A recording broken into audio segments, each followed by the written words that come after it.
પવિત્ર દ્વારકા નગરી અને ગોમતી નદીના સાનિધ્યમાં સ્વર્ગવાસી શંકરલાલ ખીમજીભાઈ રાયમંગિયા અને સર્વે રાયમંગિયા પરિવારના કલ્યાણથી શ્રીમદ ભાગવત સપ્તાહનો શુભ પ્રારંભ પોથીયાત્રા સાથે કરવામાં આવ્યો હતો। પોથીયાત્રામાં મોટી સંખ્યામાં લોકો જોડાયા હતા। શાસ્ત્રી ગૌરાંગભાઈ જોશી 7 દિવસ સુધી કથાનું રસપાન કરાવશે। પ્રથમ દિવસે ભગવાન બાકી બિહારીના સ્વરૂપ શૃંગાર સાથે સર્વે વૈષ્ણવો ઝૂમી ઉઠ્યા હતા।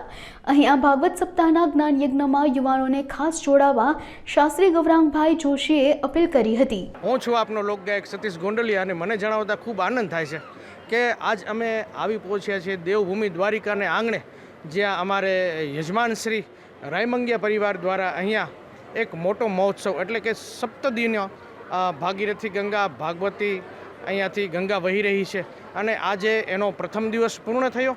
અમારા પરમ પૂજ્ય વક્તા શ્રી ગૌરાંગભાઈ જોશી જે બેટ દ્વારકા ઓખાથી બિલોંગ કરે છે અને એમના મુખારવિંદથી ભાગીરથી ગંગા આજે રાયમંગિયા પરિવારના આંગણે પ્રથમ દિવસ પૂર્ણ થયો।